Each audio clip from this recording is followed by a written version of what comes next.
म्हाताऱ्या माणसांसाठी अतिशय उत्तम पेय आणि सगळ्यांना लहानांपासून मोठ्यांना आवडणारं हे पेय अमृतफळ। आज आपण रेसिपी बघूया पेरूचे सरबत।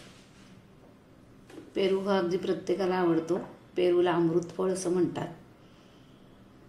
पेरूमध्ये बिया असतात म्हणून बरेच जण पेरू खायचा कंटाळा करतात, परंतु पेरूचे अनेक फायदे आणि गुणधर्म आपल्या शरीराला आहेत।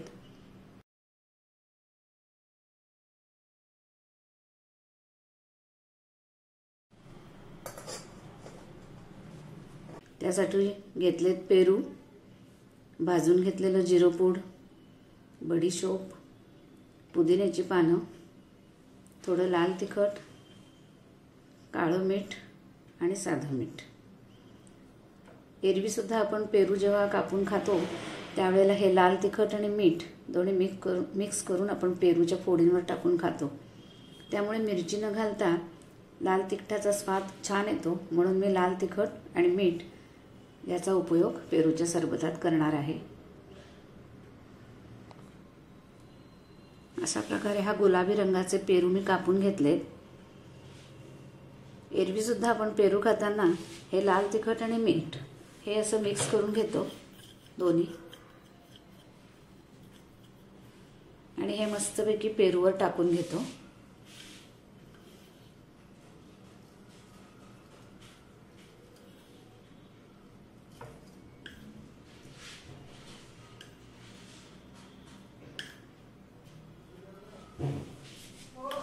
असा तिखट मीठ खायला हा पेरू अतिशय सुंदर लागतो।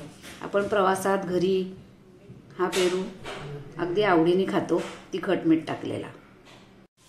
तेव्हा आता आपण या गुलाबी पेरूचं गुलाबी सरबत करूया। आता पेरूचं सरबत करण्यासाठी मी हे गुलाबी रंगाचे 2 पेरू घेतलेत। तेव्हा आपण या गुलाबी पेरूंचं गुलाबी सरबत तयार करूया। हे पेरू आपण आधी कापून घेऊया।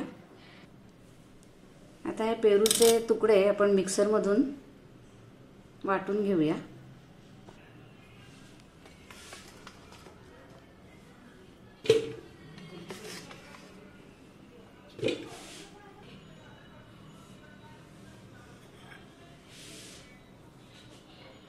याच्यामध्ये आपण हे तिखट मीठ मी टाकून घेते।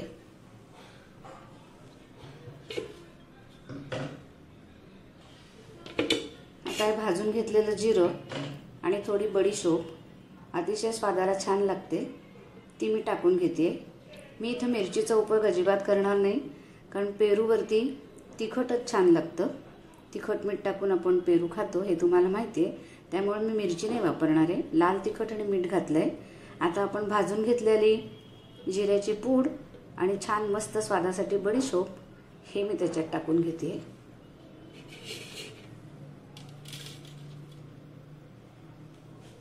आणि हे थोडं काळं मीठ आहे ते टाकून घेते। ही थोडी स्वादासाठी पुदिन्याची पानं घेतली आहे, ती टाकून घेते सरबतात।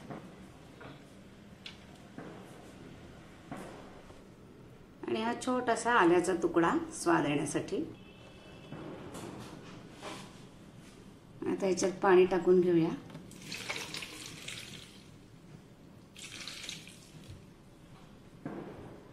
आणि मस्त वाटून घेऊया।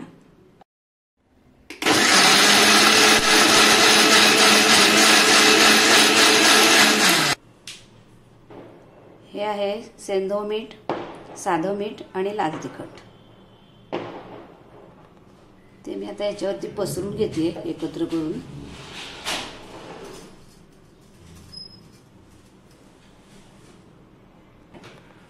तो आपण त्या मिठावर तिखटावर उलटा मारून घेऊया असा, म्हणजे त्याच्या बॉर्डरला हे तिखट मीठ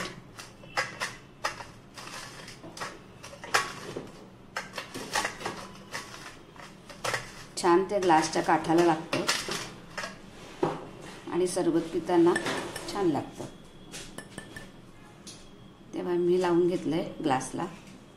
हे तयार केलेलं सरबत आपण गाळून घेऊया, म्हणजे त्याच्यातल्या बिया निघून जातील। आणि तुम्हाला हवं असेल तर न गाळता इथे प्यालात तरी हरकत नाही। अशा प्रकारे स्वादिष्ट पेरूचं सरबत तयार आहे. त्यात आता आपण हे बर्फाचे खडे टाकून घेऊया.